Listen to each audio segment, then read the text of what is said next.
off. You're just finishing. I don't care if you had A, B, C, or full. You just finished coupling.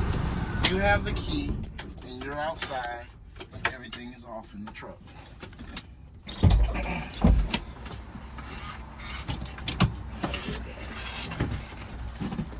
Normally at Angleton, the examiner will, as soon as you finish doing your coupling, before you start your end cab, the examiner will already do an external light check. They will tell you to get in. They're going to do an external light check. Either they're going to tell you which lights to turn on, or if they don't, you tell them which lights you're checking. Okay. Roll down your window. You say left turn signal, right turn signal, high beams, low beams, four-way flashers. They'll walk around to the back. You press on the brakes, my brakes. You'll put it in reverse. You'll say reverse. They'll go down to the back of the trailer. In the mirror, you can see them. Left turn signal, right turn signal, four-way flashers, brakes. That's your external light check. So they're going to come back around, get in. Now your end cab is going to start. You can begin your end cab. I normally always start with my safety equipment because your fire extinguisher is right here on the side. So I'm going to begin my end cab inspection with my 3 safety equipment. I have my fire extinguisher here. It's fully charged, 10 BC rated. The pin is intact. It's properly mounted and secured, and it's not leaking. I'll continue to get in using 3 points of contact. I'll check my seat belt. My seat belt is properly mounted and secured. It's not cut, torn, or frayed. And my seat belt latches and unlatches properly. Mrs. Examiner, if you don't mind checking your seat belt before we start, make sure it's properly mounted and secured, not cut, torn, or frayed, and it latches and latches properly. I'll continue to go over my safety equipment. I have my 3 red reflective triangles. They're not damaged. They can stand up on their own weight. I also have my spare fuses for my truck in case of an emergency. Next, I'm going to perform a safe start. So I'm going to take the key, turn the key 1 click, do a safe start, wait for the ABS light to come on, the ABS light to go off. Make sure my brakes are set. The ABS light went off. Now it's safe for me to start the truck.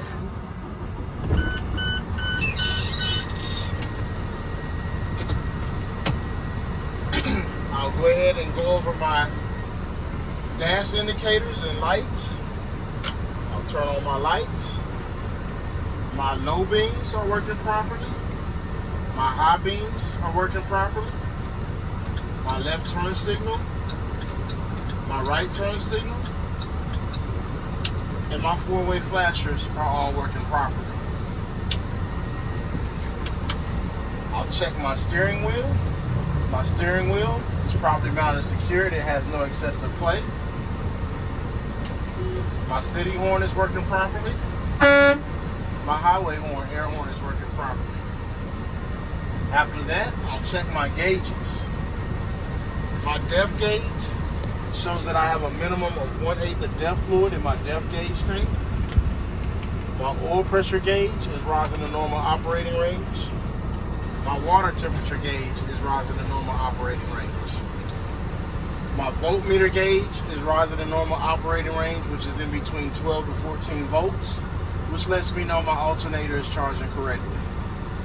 Then I have my primary and my secondary air gauges. They're both rising to normal operating range, which is in between 120 to 140 PSI, in which the governor will cut out, which it just did.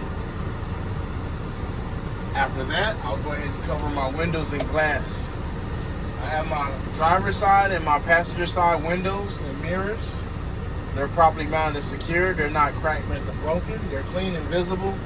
And the mirrors are set to me, the driver's view. Next, I'll cover my windshield. My windshield is properly mounted and secured. It's not cracked, bent, or broken. It's clean and visible, and it has no illegal obstructions or stickers. My windshield wipers are properly mounted and secured. They're not damaged. They're firmly pressed against the windshield. My windshield wiper blades are properly mounted and secured. They're not damaged, cut, torn, or frayed. They're in good condition. And my windshield wiper fluid brakes properly. It's out of fluid. You have to spray the fluid. This one's out of fluid. I'll turn my windshield wipers back off. Next, I'll check my climate controls. So I'm going to check my heater.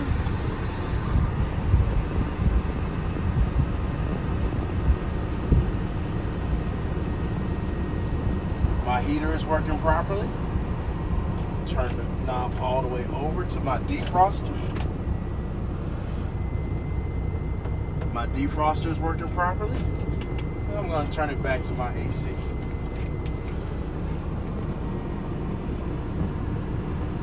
My AC is working properly.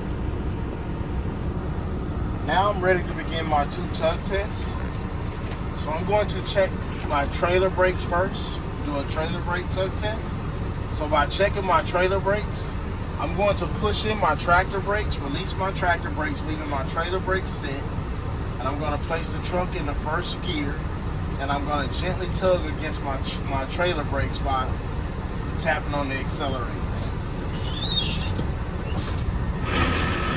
So I'm going to release my tractor brakes to test my trailer brakes. I'm just going to give it a gentle tug forward. My trailer brakes are working properly. So now I'm going to test my tractor brakes. I'm going to release my trailer brakes, leaving my tractor brakes set, and place the truck back in the lowest first gear. And I'm going to gently tug forward against my tractor brakes, testing my tractor brakes. So I'm going to release my trailer brakes and gently tug forward to test my tractor brakes. My tractor brakes are working properly. So next I'm going to perform a service brake test. I'm going to push both my tractor and my trailer brakes in. I'm going to place the truck in gear and drive forward, and at 5 miles an hour come to a stop. My truck should come to a smooth, gentle stop and shouldn't sway to the left or to the right. So I'm going to press my trailer brakes and tractor brakes in, put the truck in drive, and simply drive forward and stop at 5 miles per hour.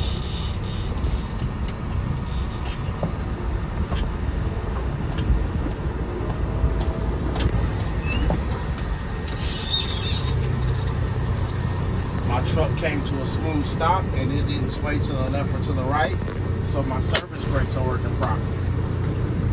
The only thing I have left to do is to perform a lab test in which I'll be checking for my leaks, alarms, and buttons. But first thing I need to do is to build my air pressure back up before I begin my lab test. So I'm going to place the truck in neutral, set my brakes, and build my air pressure back up to 120, 140 psi, and wait for the governor to kick out.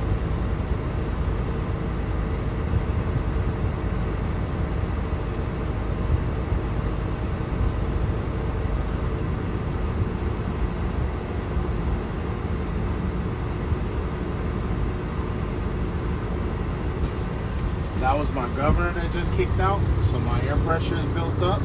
So the first thing I'm going to do first is turn the truck off.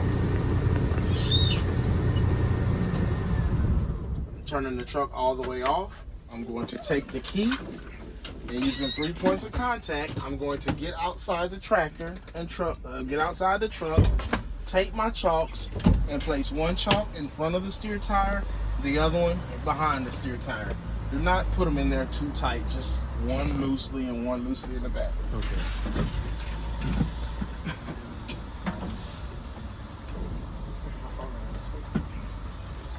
We got William here. No. I feel like William takes really good pictures of his kids. Yeah, I'm recording. Yeah. Mm-hmm. I know. You always recording? I am recording. Oh, you got it I'm on pause now. I don't have a pause. Okay, my front steer tire is chalked, so now I'm going to get back in the truck using 3 points of contact. Put my seatbelt back on.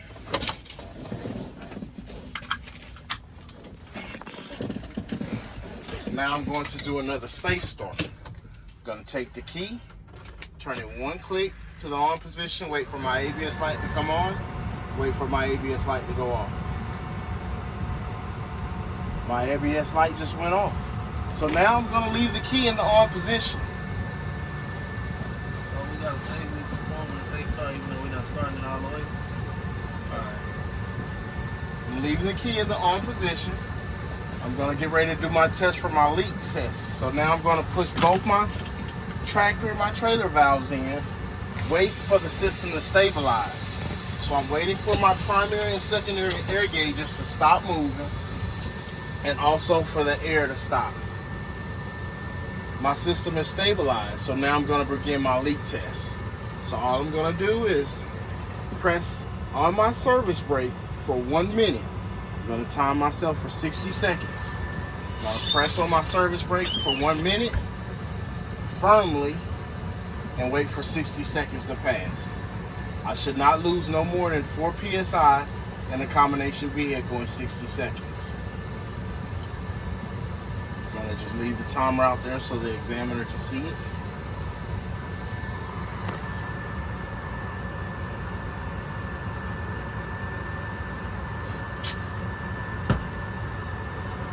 As soon as the 60 seconds has passed, I'm going to immediately come off the service brake so I can begin my fan down.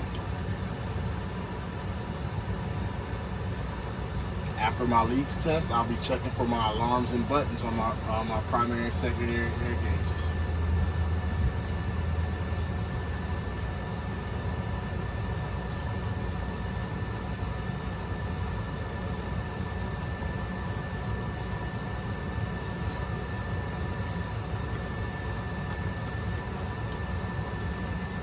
That was 60 seconds, and I didn't lose no more than 4 psi. So now I'm going to continue to fan down at or around 60 psi. My alarm and my buzzer should start going off on my primary and secondary air gauge.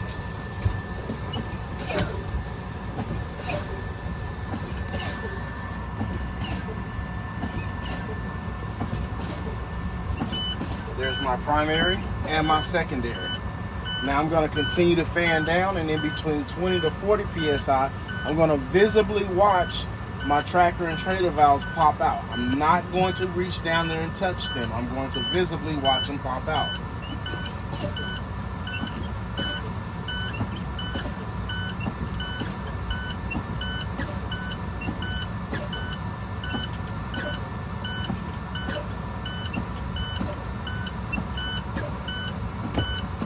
Both my tractor and my trailer valves just popped out, which lets me know my spring brakes have engaged. So now I'm going to turn the truck back off. Turn it back on, one click, do a safe start. Wait for my ABS light to come on and my ABS light to go off.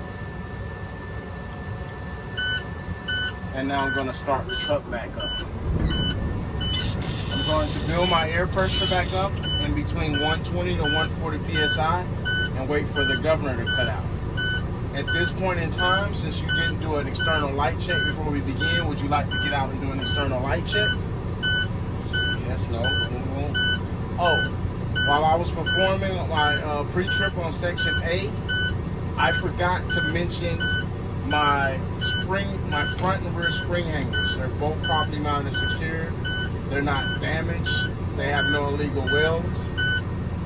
Also, I forgot my leaf spring. My leaf springs are properly mounted and secured. They're not misaligned or misshifted. I have no illegal welds.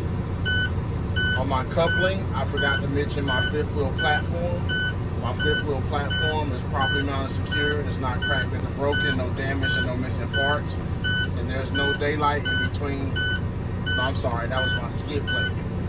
My fifth wheel platform is properly mounted and secured. It's not damaged. It has no missing parts. On my trailer, I forgot my trailer lights. My inner brake lights and my outer tail lights, left, right turn signals, and four-way flashers are properly mounted and secured. The lenses are not damaged. They're red in color and they're working properly. I forgot my mud flap. My mud flap is properly mounted and secured. It's not missing. It's not damaged. It's not rubbing up against the tire, and it's not dragging against the ground. While we're sitting here waiting for our air pressure to build up, anything that you can think of that you forgot is now the time to do it, because we have no air whatsoever at all in our tanks. So we're going to be sitting here for about 2-3 minutes maybe, up to 5 minutes probably. depending on the truck and the trailer. I'm waiting on our air pressure to build up. No biggie. We're just waiting. But if you feel like you forgot something at any point in time, this is the time for you to go back and think about it and remember to say it. Because if you did miss it and they counted it off as a point and you remember it, they have to go back and give you credit for that point. So this is the prime opportune time while you're just sitting here just to think, did I miss anything? If you did, as long as you have not said you're done with your pre-trip inspection, you can still say it and get credit back for it. Now, it's the hot season going in summertime, so these ladies, these gentlemen at the DPS, they're probably not going to ask you to get back out and point that out to them. Just show them. Just tell them. I forgot my fifth wheel skid plate on my company. It's properly mounted secured. It's not damaged. It's properly greased, and there's no daylight between the apron and the fifth wheel skid plate. If they say, okay, well, let's hop back out and show you, then turn the truck on, take the keys, get out using 3 points of contact, and go show them. But I highly doubt if they're going to make you get out and go show them again. As long as you tell them what you forgot, mention the right thing, you'll be good to go. So we're still sitting here. We're waiting for our air pressure to build up. Like I said, if they haven't done the external light check, but 9 times out of 10, before you get in and start the in cab, they will make sure that they do it. They do it for sure at Angleton. Unless they're having a bad day and they forget, it's still your job to remind them before you leave to do an external light check. Because before you go out on your road, all your lights need to be working. They're not going to take you out on the road and you have some lights out. We need our lights when we're turning. So we're still sitting here waiting for our air pressure to build up.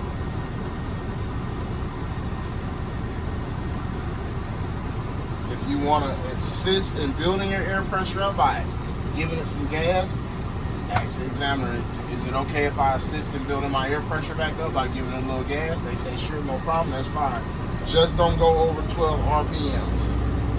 Don't have your engine over idling, because right next to you in another lane is another student and another examiner tested.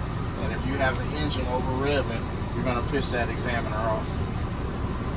So if you're going to assist in building your air pressure up, just leave it at 12 RPMs. There was my governor that just cut out, so now my air pressure is built back up. So now I have to get out and unchock my wheels first. So I'm going to turn the truck on, take the key, using 3 points of contact, get out the truck, and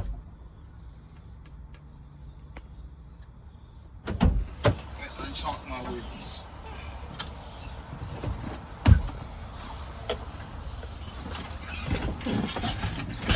Gonna get back in using 3 points of contact, put my seatbelt back on. I'm going to perform another safe start. Anytime this vehicle goes off and comes back on, you are required to do a safe start.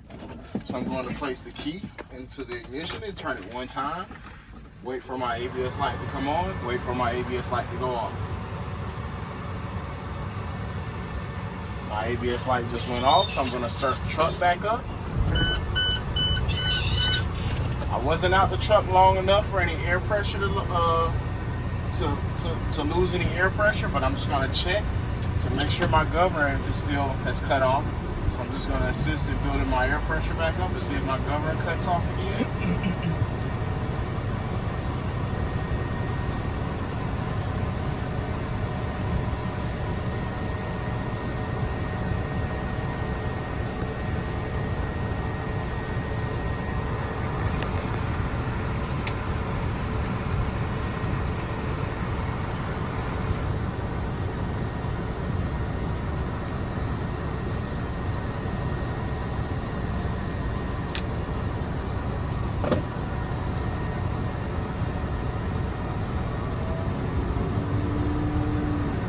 Okay, my governor is not cutting off, so my air pressure is still built back up.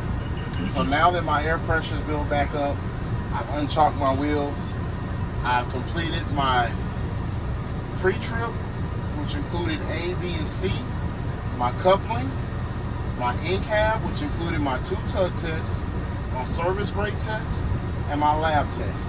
I am now officially complete and done with my entire pre-trip inspection. That's the only time you want to use the words complete and done. We're not outside on section A and we're standing around and thinking if we forgot something, and then the examiner says, well, Kayla, are you done? It's hot out here, are you done? And then you say, yes ma'am, I'm done. You just failed yourself because you haven't completed your coupling, your in-cab, and your lab test.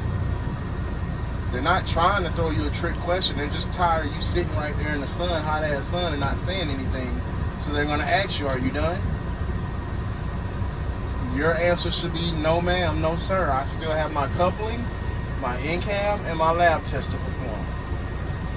You're not using those words, I'm done or complete, until you finish this lab test, turn the truck off, retrieved your chalks, got back in, did another safe start, seatbelt on, made sure your air pressure is still built up. Then that's the only time you're saying we're done. Any questions on the in-cab and lab test? Want to go over it again? We got 20 minutes.